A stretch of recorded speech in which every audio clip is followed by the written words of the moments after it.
Olá pessoal, estamos de volta com mais uma videoaula, dando sequência à nossa oficina Poesia no Espaço com Antonin Artaud. Hoje eu trouxe dois textos do Artaud e como o foco dessa oficina, desses nossos 12 encontros através dessas videoaulas, são os escritos e os exercícios possíveis, os escritos do Artaud e os exercícios possíveis e um pouco da amostra do nosso processo criativo para se chegar ao audiovisual que a gente vai estrear agora no dia 13 de novembro, sexta-feira agora. Sexta-feira 13, nesse ano de 2020. O audiovisual Missivas Poéticas de Antonin Artaud foi fruto dessa nossa experiência e da nossa pesquisa ao longo desses últimos 13 anos, no mínimo, aí, pesquisando Artaud. Eu e o meu amigo Célio Alves, que também vem pesquisando. Eu estou trazendo essas duas cartas especificamente nesse momento. A primeira carta chama Carta aos Médicos, Chefe dos Manicômios. Essa carta é de 1900, ela é datada de 1925, quando o Artaud fazia parte do movimento surrealista, né? Junto com André Breton, Salvador Dalí, Gala, Paul Éluard, Louis Aragon, Luiz Buñuel, tantos outros e outras. E o Artaud, quando ele fez parte do movimento surrealista, ele já escreveu essa carta num tom de denúncia aos maus tratos que ele via que tinha já nos manicômios. As pessoas eram tratadas como bichos e influenciou muito os estudos posteriores como de Michel Foucault, Deleuze, Guattari, Inês da Silveira, reforma psiquiátrica no Brasil, envolvimento, criação dos CAPs pelo SUS. Tudo isso, a temática dessa carta tem a ver, né? Porque ele já denunciava e já expunha a necessidade de transformação dessas estruturas com genocida, né? Porque o Artaud foi cobaia do eletrochoque.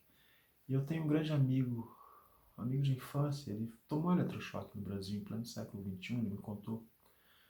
E uma clínica gerida por fundamentalistas religiosos, numa suposta clínica de suposta reabilitação.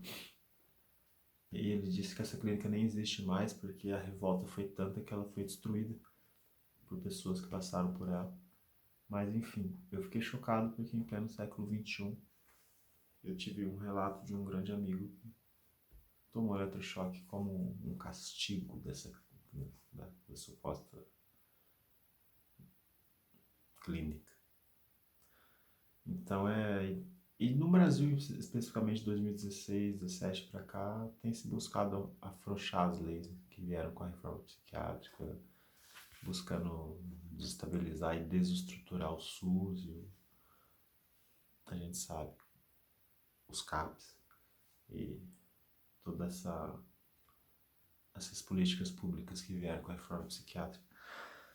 Então eu vou ler essa carta, em seguida eu vou ler pós-escrito do livro Van Gogh, Suicidado pela Sociedade, porque elas têm semelhança até porque o Artaud ele faz uma crítica profunda ao Dr. Gachet, que foi o psiquiatra do Van Gogh.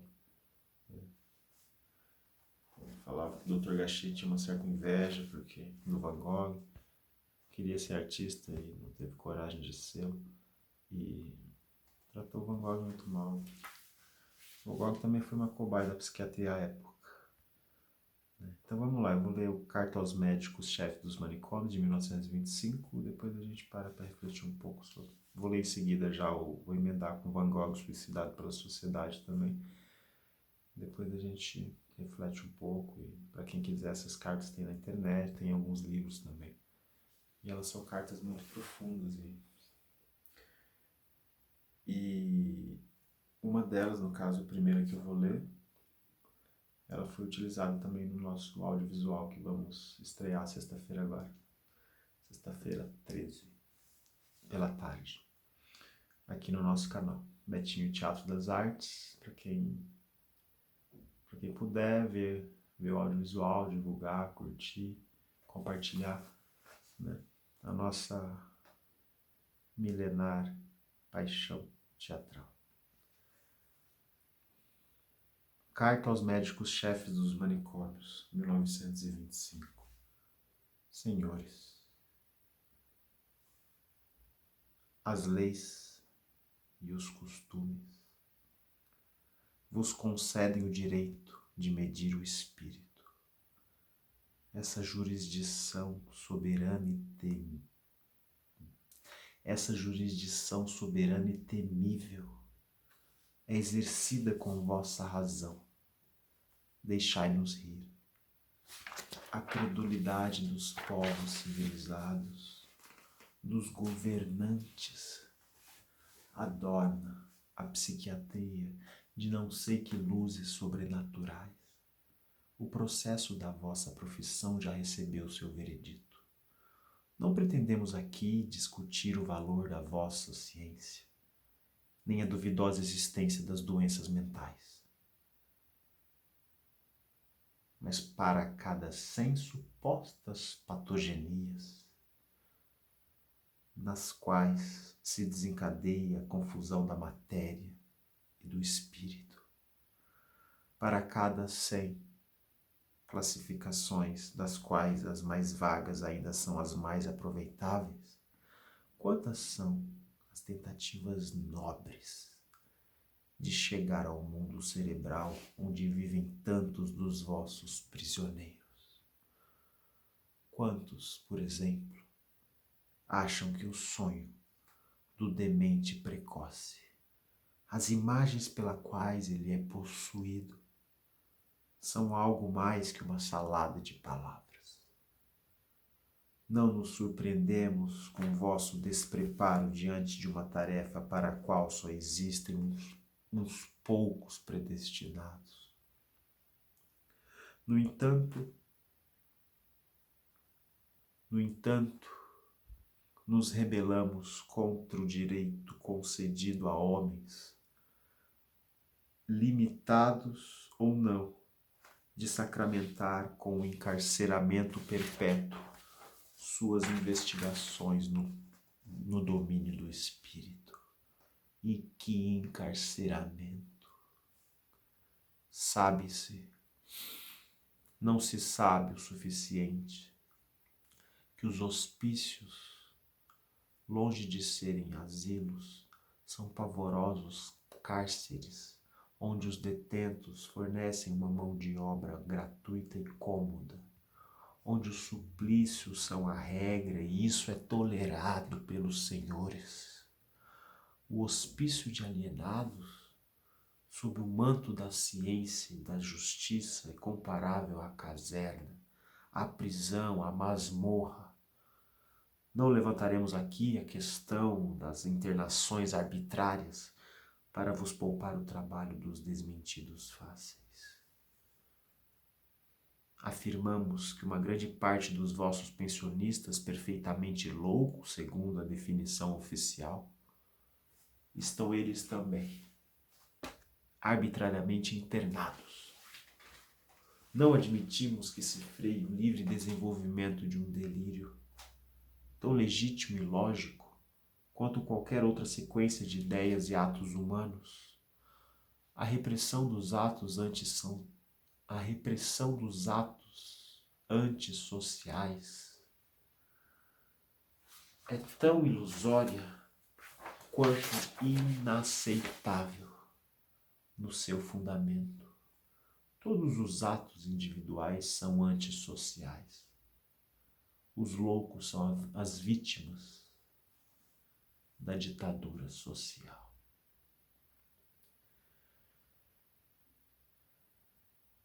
Os loucos são as vítimas individuais por excelência da ditadura social. Em nome dessa individualidade intrínseca ao homem, exigimos que sejam soltos esses encarcerados da sensibilidade, pois não está ao alcance das leis prenderem todos os homens que pensam e agem, sem insistir no caráter perfeitamente genial das manifestações de certos loucos.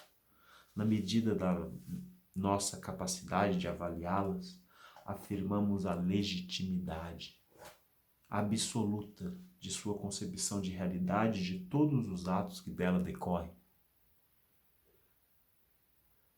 Que tudo isso seja lembrado amanhã pela manhã, na hora da visita.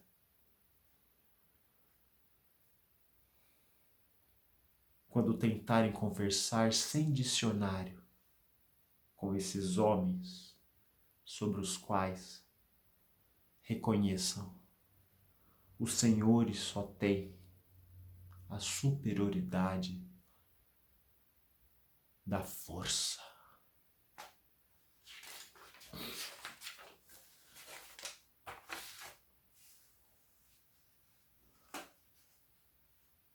Pós-escrito, Van Gogh.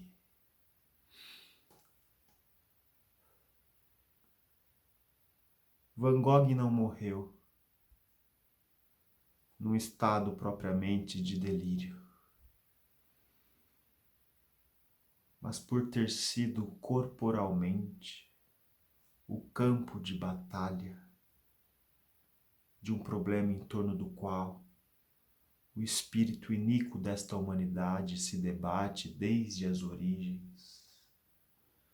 O problema do predomínio da carne sobre o espírito, do corpo sobre a carne ou do espírito sobre ambos. E nesse delírio, onde está o lugar do eu humano? Van Gogh buscou durante toda a sua vida com uma singular energia e determinação. E ele não se suicidou num acesso de loucura, de desespero por não conseguir encontrá-lo, mas pelo contrário, ele havia conseguido. Tinha descoberto o que era e quem era, quando a consciência coletiva da sociedade, para puni-lo por ter rompido as amarras, o suicidou. Perdão.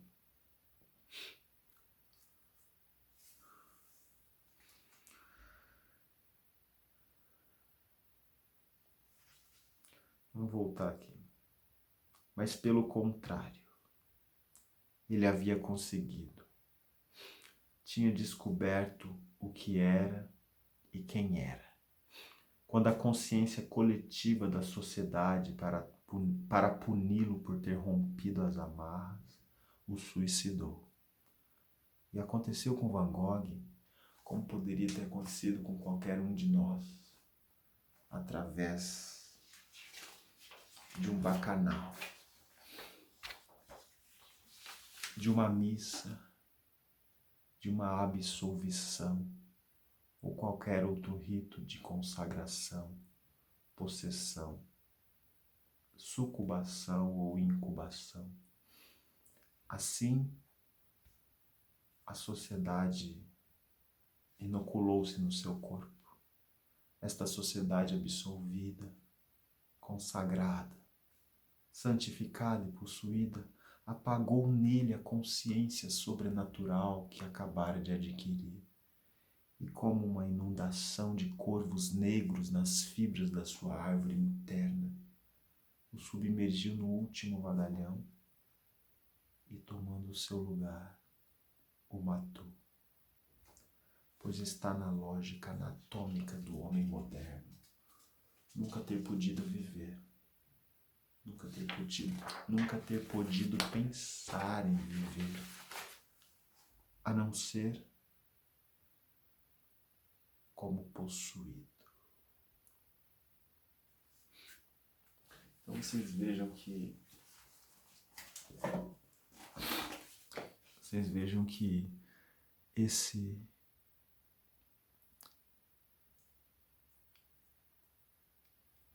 né?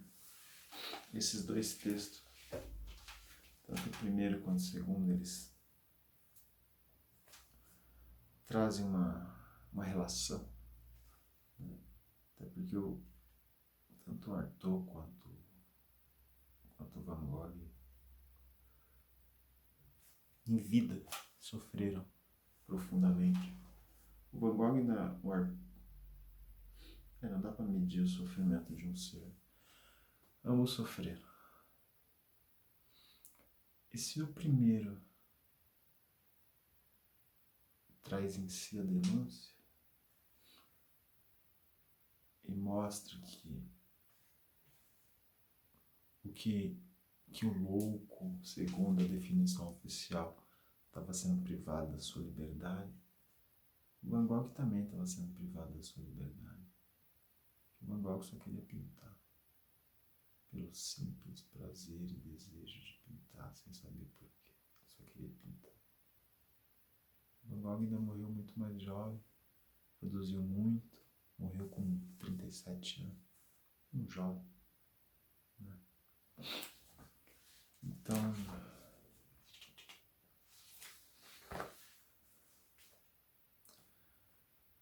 como eu disse para vocês, a Carta aos Médicos-Chefe dos Manicômios serviu como base para muita luta que viria depois, né?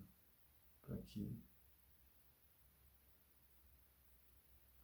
momentos de genocídio, instantes genocidas na história não possam se repetir. Como aconteceu em Rodez com Antônio Artaud, como aconteceu no Holocausto Brasileiro, como acontece mundo afora. Eu citei nesse vídeo e em outros a peça radiofônica de Antônio Artaud que ele expressou na Rádio Nacional Francesa no final dos anos 40, antes dele morrer. Antes dele partir, ele deixou essa peça que é maravilhosa. Eu vou ler um trecho dela, que é um dos trechos que tem um tom de denúncia frente ao que acontece com os índios nas Américas. Tem um tom, né? Tem aquele tom de denúncia também frente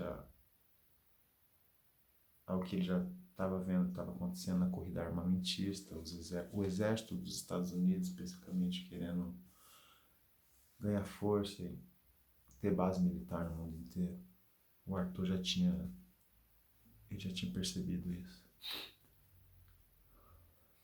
Mas aqui especificamente essa parte é mais reflexiva frente ao que é o ser, o que é a vida, no sentido que é a consciência, no sentido mais existencial, filosófico, poético. Por isso que eu escolhi assim, chama A Questão que se Coloca, faz parte da peça radiofônica do Artaud, para dar um fim ao juízo de Deus. Inclusive tem uma encenação do teatro tem no canal do Teatro Oficina, Usina Zona, lá do Bexiga, em Sampa. E o pessoal do Teatro Oficina ensinou. Eu vi pela internet, não vi ao vivo, em carne e osso. E foi maravilhoso mesmo assim. Eu me emocionei porque tem um vídeo que vale a pena, alguns vídeos na internet, para dar um fim ao juízo de Deus. E vale a pena, porque ali o Teatro Oficina eles conseguem expressar também de uma forma muito honesta e direta e visceral essa peça radiofônica do Artaud, no caso no teatro cheio, teatro lotado, e conseguiram corporalmente emanar o que tinha que ser emanado. Então vamos lá. A questão que se coloca.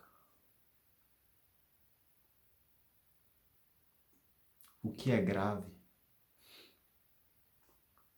é sabermos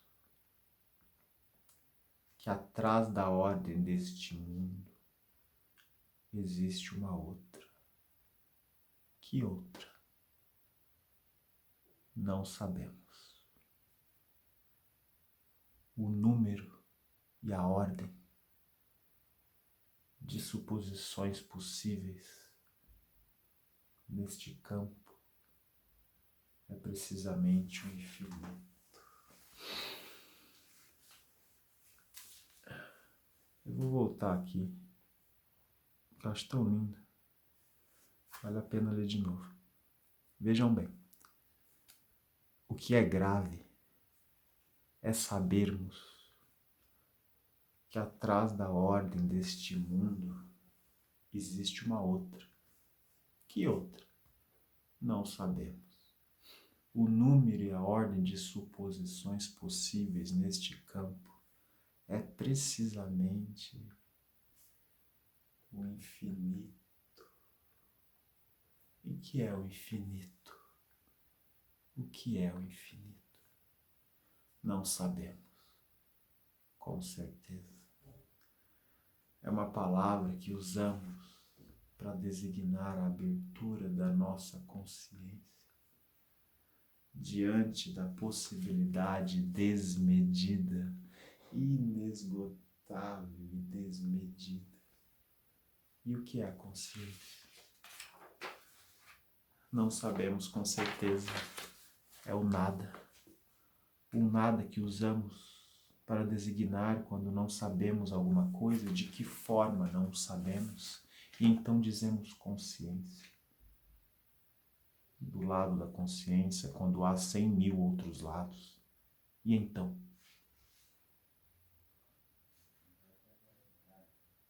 Parece que a consciência está ligada em nós ao desejo sexual e à fome, mas poderia igualmente não estar ligada a elas. Dizem, é possível dizer, há quem diga que a consciência é um apetite. O apetite de viver. E imediatamente, junto com o apetite de viver, o apetite da comida imediatamente nos vem à mente. Como se não houvesse gente que come sem um mínimo apetite e que tem fome, pois isso também existe, os que têm fome sem ter apetite. E então, o espaço do possível me foi apresentado um dia como um grande peido que eu tivesse soltado, mas nem o espaço, nem a possibilidade. Eu sabia exatamente o que fossem. Nem sentia necessidade de pensar nisso. Eram palavras inventadas para definir coisas que existiam ou não existiam diante da premente urgência de uma necessidade. Suprimir a ideia e seu mito. E no seu lugar,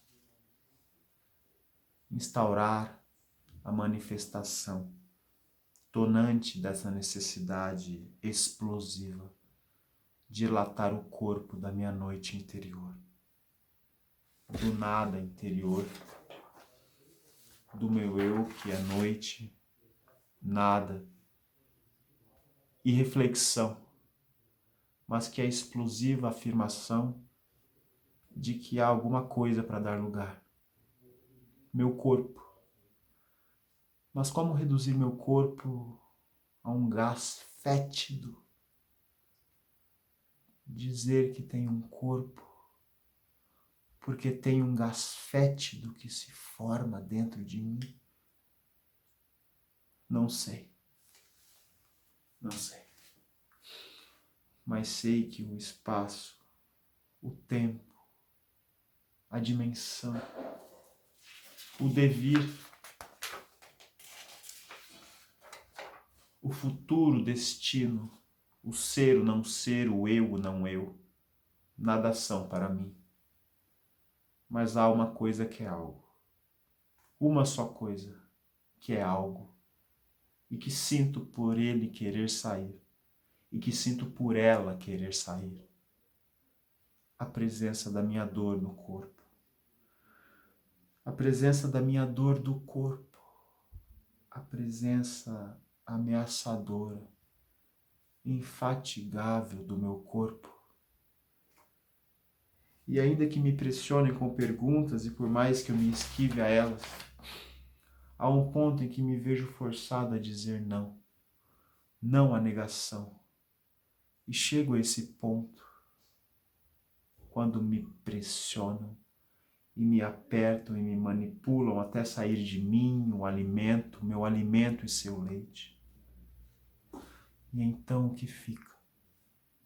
Fico eu, sufocado. E não sei que ação é essa, mas ao me pressionarem com perguntas, até a ausência, a anulação da pergunta, eles me pressionam até sufocarem em mim a ideia de um corpo e de ser um corpo. E foi então que senti o obsceno e que soltei um peido de saturação e de excesso de revolta pela minha sufocação. É que me pressionavam ao meu corpo e contra meu corpo. E foi então que eu fiz tudo explodir. Porque no meu corpo não se toca nunca. Vocês veem que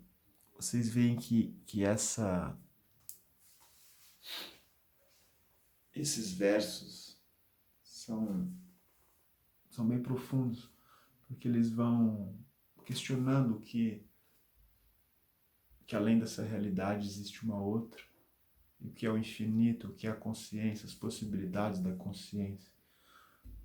É todo um exercício de poesia mesmo. Quando se lê e quando se expressa. A gente pode trabalhar esse poema do Arthur, a gente pode, esse trecho da peça radiofônica Para Dar um Fim ao Juízo de Deus dele, a gente pode trabalhar expandindo o corpo nos vários planos. A gente pode trabalhar o que é a consciência aberto. Ou a gente pode chegar direto e perguntar naturalmente para o público, se for apresentar uma peça ao vivo de teatro. O que é a consciência? O que é a consciência para o senhor? Com licença, senhora. O que é? O que é a consciência? O que é o infinito? Entende? Então, as várias possibilidades, as diversas possibilidades de experimentação de como você vai transformar essas palavras em ação física, em respiração, em ato, né? É algo... E esse escrito especificamente, por ser tão filosófico, poético, ele dá para colocar música junto, dá para... Tem um leque de possibilidades para se criar uma boa cena, um bom roteiro de ações, né?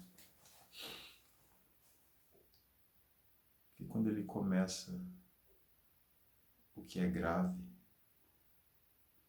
é que atrás da ordem deste mundo tem uma outra. Que outra? Não sabemos. O número e a ordem de suposições possíveis neste campo é precisamente o infinito. E o que é o infinito? Não sabemos, com certeza. É uma palavra que usamos para designar a abertura da nossa consciência diante da possibilidade desmedida, inesgotável e desmedida. E o que é a consciência? É o nada.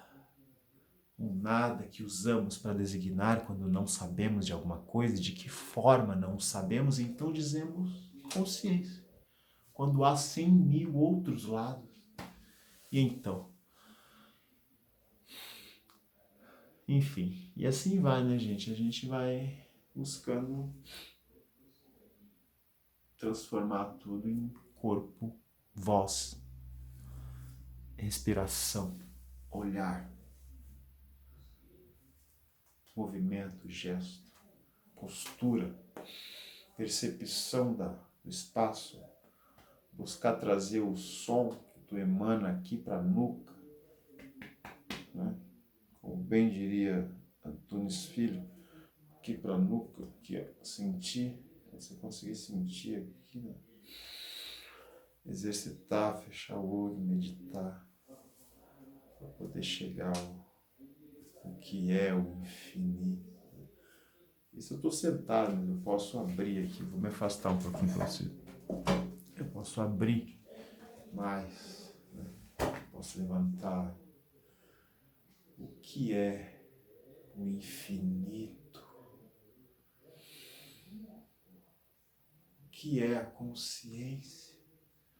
Então vocês podem experimentar, vocês podem ler, falar, recitar para si mesmo, no espelho, para o outro, para o amigo, para o namorado, para o pai, para a mãe, para a tia, para o tio, para a avó, para o vô, para o cachorro, para o gato, para a vaca, para a galinha, para quem for, cavalo. Você pode, para o teu filho, para a tua filha, as crianças são seres em estado de invenção permanente. O artista busca o estado da criança, né? Então é isso, gente. No próximo vídeo eu vou trabalhar. Desculpa. No próximo vídeo eu vou trabalhar um texto do Arthur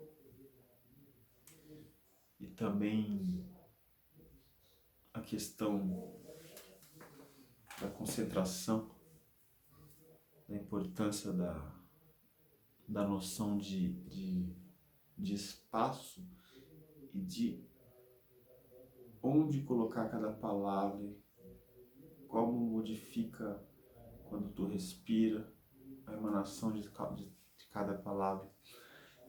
É um texto do Arthur que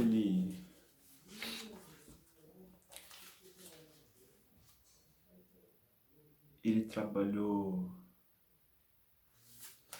quando ele foi para o México. Chama Viagem ao México. Quando ele escreveu Viagem ao País dos Tarahumaras. Que foi o momento de tudo que eu li do Arthur,